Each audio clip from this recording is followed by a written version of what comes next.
ಗಾಂಧಿ ಹುತಾತ್ಮ ದಿನವಾದ ಜನವರಿ 30ರಂದು ಸೌಹಾರ್ದ ಪರಂಪರೆ ಉಳಿಸುವ ಬೆಳೆಸುವ ಅಭಿಯಾನ ನಡೆಯಲಿದ್ದು, ಅಂದು ರಾಜ್ಯದಾದ್ಯಂತ ಸೌಹಾರ್ದ ಮಾನವ ಸರಪಳಿ ಮತ್ತು ಸೌಹಾರ್ದ ಸಭೆಗಳು ನಡೆಯಲಿವೆ ಎಂದು ಸೌಹಾರ್ದ ಕರ್ನಾಟಕ ತಿಳಿಸಿದೆ. ಬೆಂಗಳೂರಿನ ಸೌಹಾರ್ದ ಕಚೇರಿಯಲ್ಲಿ ನಡೆದ ಪತ್ರಿಕಾಗೋಷ್ಠಿಯಲ್ಲಿ doctor K Marulasiddappa, professor S T Siddaramaiah, ಹೋರಾಟಗಾರರಾದ Mavalli Shankar, doctor Manohara Chandraprasad, doctor S Y Gurushanth ಮಾತನಾಡಿದರು. ನಾಡಿನ ಸೌಹಾರ್ದ ಪರಂಪರೆಯ ಶಾಂತಿ ಸಾಮರಸ್ಯಗಳನ್ನು ಉಳಿಸಿ ಬೆಳೆಸುವ ಈ ಕಾರ್ಯಕ್ರಮಗಳಲ್ಲಿ ಎಲ್ಲರೂ ಪಾಲ್ಗೊಳ್ಳಬೇಕು ಎಂದು ಮನವಿ ಮಾಡಿದರು. ಎಲ್ಲರಿಗೂ ನಮಸ್ಕಾರ. ಜನವರಿ 30ರಂದು ಒಂದು ಭಾಳ ಘೋರ ಘಟನೆ ನಡೆಯಿತು. ಈ ಸ್ವಾತಂತ್ರ್ಯ ಚಳವಳಿಯ ನೇತಾರರು 20ನೇ ಶತಮಾನದ ಮಹಾನ್ ಸಂತ ಮಹಾತ್ಮ ಗಾಂಧೀಜಿಯವರನ್ನು ಜಾತಿ ನಿಷ್ಠ ದುಷ್ಟ ಒಬ್ಬ ಹತ್ಯೆ ಮಾಡಿದೆ. ಅದು ಒಂದು ಸಂಕೇತ. ಒಂದು ಮಹಾನ್ ಮಾನವ ಪ್ರೇಮಿಯನ್ನು ಧರ್ಮ ಮತ್ತು ಜಾತಿಯ ದ್ವೇಷದಿಂದ ಪ್ರೇರಿತನಾಗಿ ಒಬ್ಬ ಮನುಷ್ಯ ಹತ್ಯೆ ಮಾಡಿದಂತಹ ಸಂದರ್ಭ. ಆ ಒಂದು ಸಂಕೇತವನ್ನು ಕೇಂದ್ರವಾಗಿಟ್ಟುಕೊಂಡು ಜನವರಿ 30ನ್ನು ಹುತಾತ್ಮ ದಿನಾಚರಣೆಯನ್ನಾಗಿ ಈ ದೇಶ ಆಚರಿಸ್ತಾ ಬರ್ತಾಯಿದೆ. ಗಾಂಧೀಜಿಯವರ ಜೊತೆಗೆ ಲಕ್ಷಾಂತರ ಜನ ಈ ದೇಶಕ್ಕಾಗಿ ಹುತಾತ್ಮರಾಗಿದ್ದಾರೆ. ಅವ್ರಿಗಿಂತಲೂ ಮುಂಚೆ ಅವರ ಕಾಲದಲ್ಲಿ, ಸ್ವಾತಂತ್ರ್ಯ ಚಳವಳಿಯ ಕಾಲದಲ್ಲಿ, ಸಿಪಾಯಿ ದಂಗೆಯ ಕಾಲದಿಂದಲೂ ಸಹ ಸಶಸ್ತ್ರ ಹೋರಾಟದಲ್ಲಿ ಸಾವಿರಾರು ಜನ ಸತ್ತು ಹೋಗಿದ್ದಾರೆ.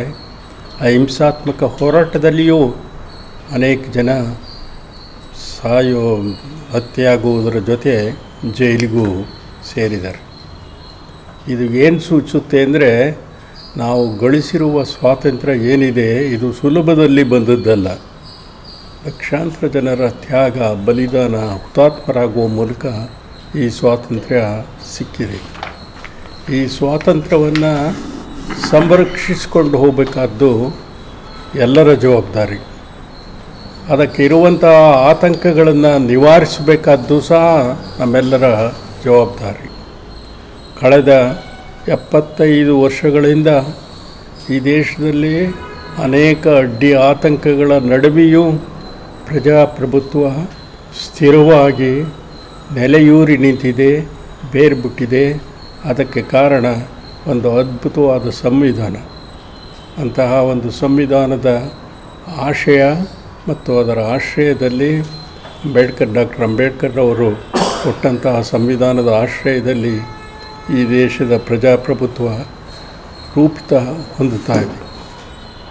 ಆದರೆ ಇತ್ತೀಚಿನ ವರ್ಷಗಳಲ್ಲಿ ಒಂದು ಬಗೆಯ ಆತಂಕ, ಒಂದು ಬಗೆಯ ನಿರಾಶೆಯ ಛಾಯೆ ದೇಶದ ಮೇಲೆ ಕವಿತಾ ಇದೆ. ಕೋಮುವಾದಿಗಳು ದಿನದಿಂದ ದಿನಕ್ಕೆ ಜನಗಳನ್ನು ದಿಕ್ಕು ತಪ್ಪಿಸ್ತಾ ಇದ್ದಾರೆ. ಗುಂಪುಗಳ ನಡುವೆ, ಸಮುದಾಯಗಳ ನಡುವೆ ಅಪನಂಬಿಕೆ, ದ್ವೇಷಗಳನ್ನು ಹಬ್ಬಿಸ್ತಾ ಇದ್ದಾರೆ. ಮುಖ್ಯವಾಗಿ ಕರ್ನಾಟಕದ ಬಗ್ಗೆ ನಾವು ಇವತ್ತು ಮಾತಾಡೋದಾದರೆ, ಕರ್ನಾಟಕ ಪಂಪನಿಂದ ಕುವೆಂಪುವರೆಗೆ ಒಂದು ಜಾತ್ಯತೀತ ಪರಂಪರೆಯನ್ನು ಉಳಿಸಿಕೊಂಡು ಬಂದಿದೆ.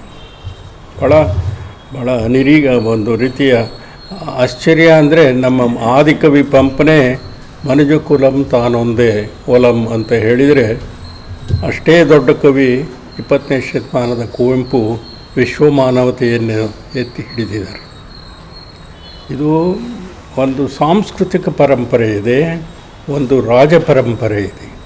ಸಾಂಸ್ಕೃತಿಕ ಪರಂಪರೆ ಈ ಒಂದು ಸೌಹಾರ್ದವನ್ನು ಎತ್ತಿ ಹಿಡಿದರೆ, ರಾಜ ಪರಂಪರೆ ಯುದ್ಧ, ಹಿಂಸೆಯ ಮೂಲಕ ಈ ರಾಜ್ಯದ ಮತ್ತು ದೇಶದ ಶಾಂತಿಯನ್ನು ಕದಡ್ತಾ ಬಂದಿವೆ.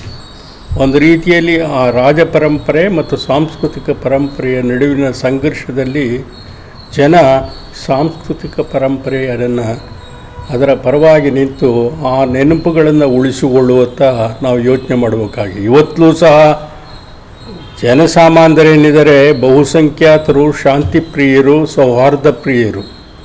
ಆದರೆ ಕೆಲವೇ ಜನ, ಅದರಲ್ಲೂ ವಿಶೇಷವಾಗಿ ರಾಜಕೀಯವನ್ನೇ ದೊಡ್ಡದಾಗಿ ನಂಬಿ ರಾಜಕೀಯದ ಮೂಲಕ ಅಧಿಕಾರವನ್ನು ಸ್ಥಿರವಾಗಿ ಉಳಿಸಿಕೊಳ್ಬೇಕು ಎಂದು ಬಯಸುವವರು ಈ ದ್ವೇಷವನ್ನು, ಅಪನಂಬಿಕೆಯನ್ನು, ಕೋಮುವಾದವನ್ನು ಹರಡ್ತಾ ಇದ್ದಾರೆ. ಆದ್ದರಿಂದ ಇವತ್ತು ನಿಜವಾಗಿ ಶಾಂತಿಯನ್ನು ಬಯಸುವ, ಸೌಹಾರ್ದವನ್ನು ಬಯಸುವ ಎಲ್ಲರ ಆದ್ಯ ಕರ್ತವ್ಯ ಅಂತಂದರೆ ಈ ಸೌಹಾರ್ದ ಪರಂಪರೆಯನ್ನು ಬಲಪಡಿಸೋದು. ಹೀಗೆ ಸೌಹಾರ್ದ ಪರಂಪರೆಯನ್ನು ಬಲಪಡಿಸಿ ನಮ್ಮ ಸಾವಿರಾರು ವರ್ಷಗಳ ಸೌಹಾರ್ದ ಪರಂಪರೆಯ ಇತಿಹಾಸವನ್ನು ನೆನಪು ಮಾಡಿಕೊಳ್ಳುವ ಒಂದು ಕಾರ್ಯಕ್ರಮವಾಗಿ ಜನವರಿ 30ನೇ ತಾರೀಕು ನಾವು ಸೌಹಾರ್ದ ಮಾನವ ಸರಪಳಿಯನ್ನು ನಿರ್ಮಿಸಿ ಇಡೀ ರಾಜ್ಯಾದ್ಯಂತ ಈ ಸಂದೇಶವನ್ನು ಹರಡೋದಕ್ಕೆ ನಿರ್ಧರಿಸಿದ್ದೇವೆ. ಅದಕ್ಕೆ ಪೂರ್ವಭಾವಿಯಾಗಿ ಈಗಾಗಲೇ ಅನೇಕ ಆನ್ಲೈನ್ ಸಭೆಗಳು ನಡೆದಿವೆ, ಚರ್ಚೆಗಳು ನಡೆದಿವೆ. ಇದರ ಒಂದು ಸಾಂಕೇತಿಕ ಘಟ್ಟವಾಗಿ ಜನವರಿ 30ರಂದು ಹುತಾತ್ಮ ದಿನಾಚರಣೆಯಂದು ಸೌಹಾರ್ದ ಮಾನವ ಸರಪಳಿಯನ್ನು ನಾವು ನಿರ್ಮಿಸ್ತಾ ಇದ್ದೀವಿ. ಬಹಳ ದೊಡ್ಡ ಧರ್ಮ ನಮ್ಮ ಸಂವಿಧಾನ ಧರ್ಮ, ಅಂಬೇಡ್ಕರ್ ಕೊಟ್ಟಿರ್ತಕ್ಕಂಥ ಸಂವಿಧಾನ ಧರ್ಮ. ಆ ಸಂವಿಧಾನ ಧರ್ಮವನ್ನೇ ಒಂದು ರೀತಿ ಪಲ್ಲಟಗೊಳಿಸುವ ರೀತಿಯೊಳಗಿನ ವಿದ್ಯಮಾನಗಳು ರಾಜಕೀಯ ವಲಯದಲ್ಲಿ ಬೆಳೀತಾ ಇರೋದನ್ನು ನೋಡಿದಾಗ ತುಂಬ ಆತಂಕವಾಗ್ತಾ ಇದೆ.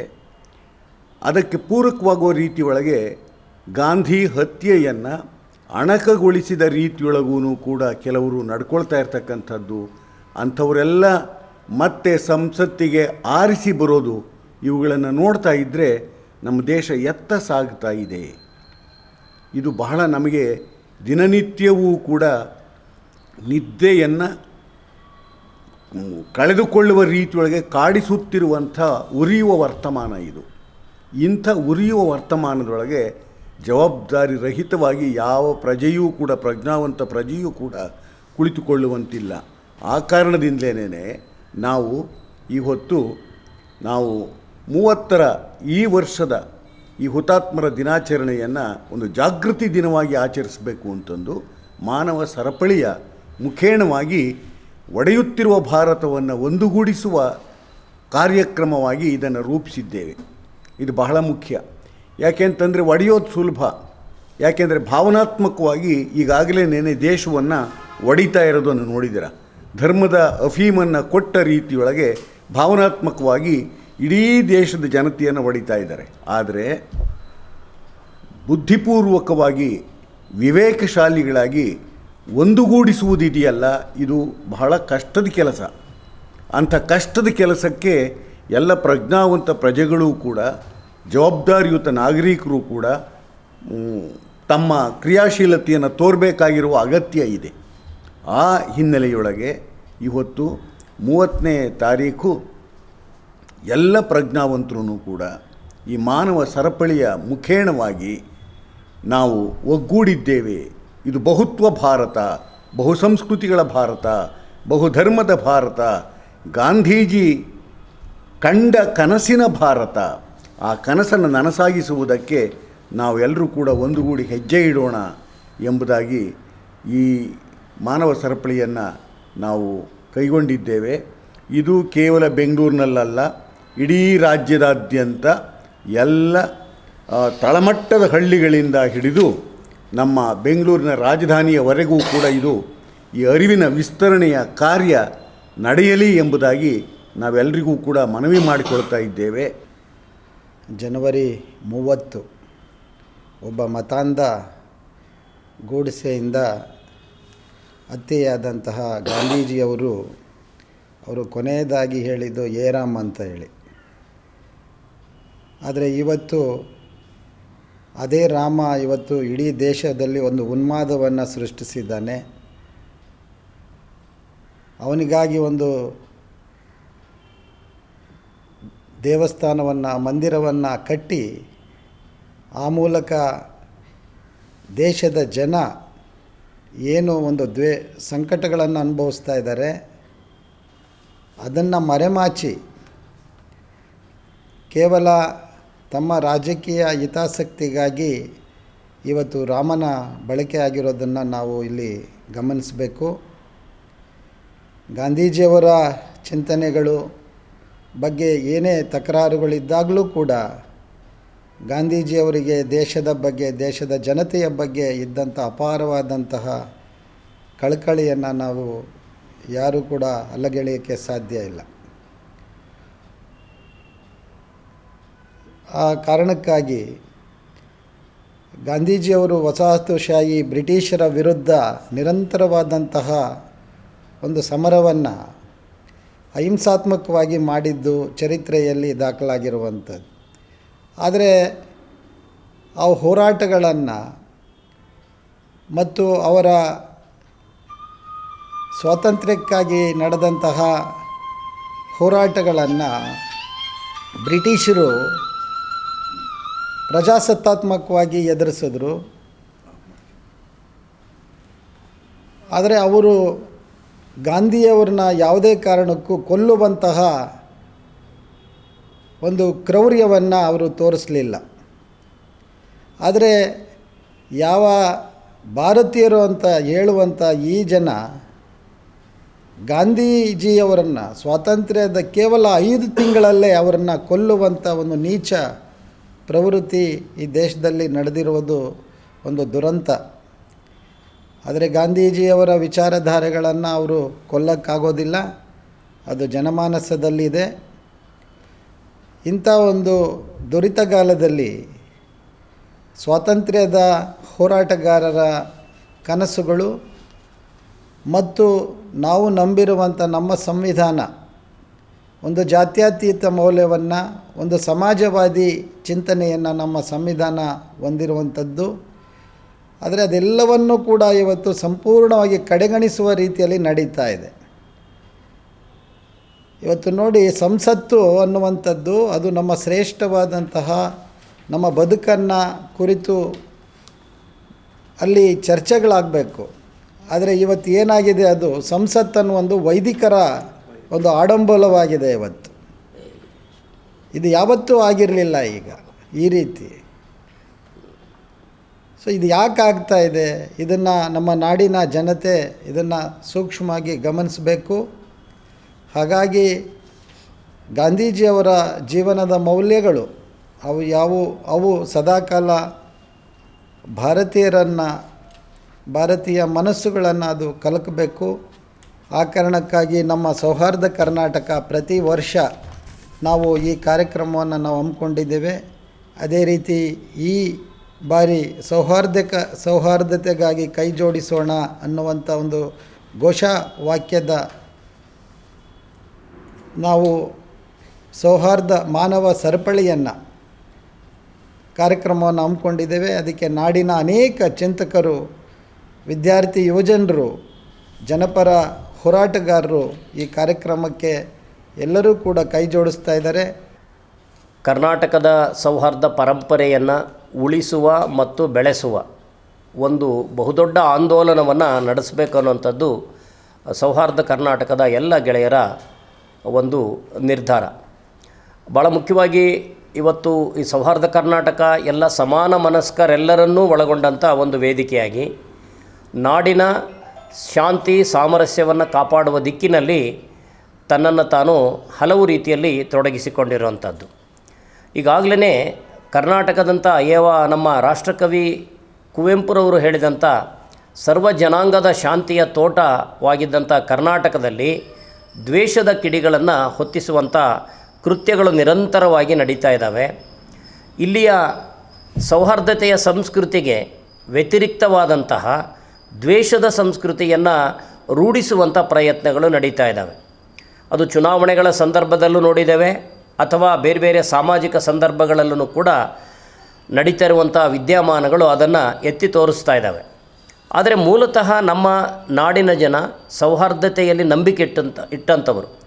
ಆಗಲೇ ಹಿರಿಯರಾದಂಥ ಡಾಕ್ಟರ್ KMS ಅವರು ಹೇಳಿದಂತೆ ಪಂಪನ ಕಾಲದಿಂದನೂ ಕೂಡ ಇಲ್ಲಿಯವರೆಗೂ ಕೂಡ ನಮ್ಮ ಸಂಸ್ಕೃತಿ ಬಹುತ್ವದ ಸಂಸ್ಕೃತಿ ಮತ್ತು ಸೌಹಾರ್ದತೆಯ ಒಂದು ಸಂಸ್ಕೃತಿ ಅಂತ ಅನ್ನುವಂಥದ್ದು.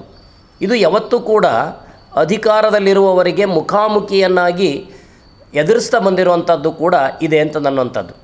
ಈ ದೃಷ್ಟಿಯಲ್ಲಿ ನಮಗೆ ನಮ್ಮ ಕನ್ನಡ ನಾಡಿನ ಜನಮಾನಸದ ಒಳಗಡೆ, ಜನಜೀವನದ ಒಳಗಡೆ, ಆಚಾರ ವಿಚಾರಗಳಲ್ಲಿ, ಹಬ್ಬ ಹರಿದಿನಗಳಲ್ಲಿ, ಧಾರ್ಮಿಕವಾದಂತಹ ಒಂದು ಆಚರಣೆಗಳಲ್ಲಿ ಈ ಸೌಹಾರ್ದತೆಯ ನಿದರ್ಶನಗಳು, ಆ ಆಚರಣೆಗಳು ಭಾಳ ದಟ್ಟವಾಗಿದ್ದಾವೆ ಅಂತ ಅನ್ನುವಂಥದ್ದು.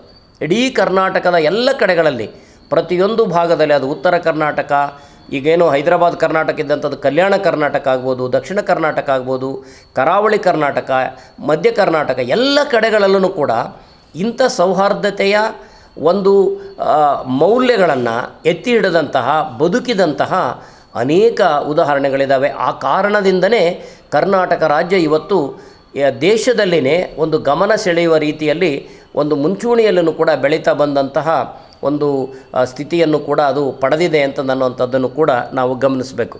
ಈ ಹಿನ್ನೆಲೆ ಒಳಗಡೆಯಲ್ಲಿ ಆ ದ್ವೇಷದ ದಳ್ಳೂರಿಗೆ ಎದುರಾಗಿ ಸೌಹಾರ್ದತೆಯ ಒಂದು ಸಿಂಚನವನ್ನು ನಾವು ಮಾಡಬೇಕಾಗಿದೆ. ಜನರ ನಡುವಿನಲ್ಲಿ ನಕಾರಾತ್ಮಕ ಭಾವನೆಗಳನ್ನು ಸೃಷ್ಟಿಸುವಂಥದ್ದನ್ನು ನಾವು ಅದನ್ನು ಎದುರಿಸಲಿಕ್ಕೆ ಸಕಾರಾತ್ಮಕವಾದಂಥ ನಮ್ಮ ಸಂಸ್ಕೃತಿಯನ್ನು ನಾವು ಜನರ ನಡುವೆ ಎತ್ತಿ ತೋರಿಸಬೇಕಾಗಿದೆ. ನಮ್ಮ ಬದುಕಿನ ಒಳಗಡೆ ಇರುವಂತಹ ಆ ಸೌಹಾರ್ದತೆಯ ನೆಲೆಗಳನ್ನು, ಆ ಶಕ್ತಿಯನ್ನು ಅಭಿಯಾನವಾಗಿ ಒಂದು ಜನಸಾಮಾನ್ಯರ ಮುಂದೆ ತರೋದ್ರ ಮೂಲಕವಾಗಿ ನಾಡಿನ ಒಳಗಡೆಯಲ್ಲಿ ಮತ್ತೆ ನಮ್ಮ ಕರ್ನಾಟಕ ಸರ್ವ ಜನಾಂಗದ ಶಾಂತಿಯ ತೋಟವಾಗಿಯೇ ಅದು ಉಳಿಬೇಕು ಅನ್ನುವಂಥ ಹಿನ್ನೆಲೆಯಲ್ಲಿ ನಾವೆಲ್ಲರೂ ಸಕ್ರಿಯರಾಗಿದ್ದೇವೆ. ಸೌಹಾರ್ದ ಪರಂಪರೆ ಅಭಿಯಾನದ ಜೊತೆಯಲ್ಲಿ ಹಿಂದಿನಿಂದಲೂ ಕೂಡ ನಾವು ಹಲವಾರು ಕಾರ್ಯಕ್ರಮಗಳನ್ನು ನಡೆಸಿದ್ದೇವೆ. ಈ ಬಾರಿಯೂ ಕೂಡ ಮಹಾತ್ಮ ಗಾಂಧೀಜಿಯವರು, ಯಾವ ಮಹಾತ್ಮ ಗಾಂಧೀಜಿಯವರು ದೇಶ ವಿಭಜನೆಯನ್ನು ವಿರೋಧ ಮಾಡಿದ್ದರೋ, ಅದೇ ರೀತಿಯಲ್ಲಿ ಯಾವ ಮಹಾತ್ಮ ಗಾಂಧೀಜಿಯವರು ಈ ಕೋಮು ಸೌಹಾರ್ದತೆ ಅನ್ನುವಂಥದ್ದು ಎಲ್ಲರೂ ಕೂಡಿ ಬಾಳೋದು ಮಾತ್ರವೇ ಭಾರತದ ಬಲ ಅಂತಂದೇಳಿ ಅವರು ಪ್ರತಿಪಾದನೆಯನ್ನು ಮಾಡಿದ್ದರೋ, ಮತ್ತು ಯಾವ ಬೆದರಿಕೆಗಳಿಗೂ ಒಗ್ಗದೆ ತನ್ನನ್ನು ತಾನು ಧೈರ್ಯವಾಗಿ ಈ ನಾಡಿನ ಒಂದು ಐಕ್ಯತೆಗಾಗಿ, ಜನರ ಒಳಿತಿಗಾಗಿ ತಮ್ಮ ಪ್ರಾಣವನ್ನು ಕೂಡ ಅವರು ಪಣವಾಗಿಟ್ಟಿದ್ದರೋ, ಅಂಥ ಒಂದು ಮಹಾತ್ಮ ಗಾಂಧೀಜಿಯವರ ಒಂದು ಬದುಕು, ಅವರ ಸಂದೇಶ ಭಾಳ ಅತ್ಯಂತ ಅಮೂಲ್ಯ. ಅದನ್ನು ನಾವು ಈ ಪೀಳಿಗೆಯಿಂದ ಪೀಳಿಗೆಗೆ ಅದು ಪ್ರವಹಿಸ್ತಾ ಬರ್ತಿರುವಂಥದ್ದು ನೋಡ್ತೇವೆ. ಆ ಹಿನ್ನೆಲೆ ಒಳಗಡೆಯಲ್ಲೂ ಕೂಡ ನಾವು ಇವತ್ತು ಸೌಹಾರ್ದತೆಯ ಒಂದು ಮಾನವ ಸರಪಳಿಯನ್ನು ನಿರ್ಮಿಸುವುದರ ಮೂಲಕ ನಾವು ಈ ಕಾರ್ಯಕ್ರಮವನ್ನು ಒಂದು ಯಶಸ್ವಿಗೊಳಿಸಬೇಕು. ಕರ್ನಾಟಕ ರಾಜ್ಯದ ಎಲ್ಲ ಜಿಲ್ಲಾ ಮತ್ತು ತಾಲೂಕು ಕೇಂದ್ರಗಳಲ್ಲಿಯೂ ಕೂಡ ಈಗಾಗಲೇ ಎಲ್ಲ ನಮ್ಮ ಸಮಾನ ಮನಸ್ಕ ಗೆಳೆಯರುಗಳು ಸಕ್ರಿಯವಾಗಿ ಅವರು ತೊಡಗಿದ್ದಾರೆ.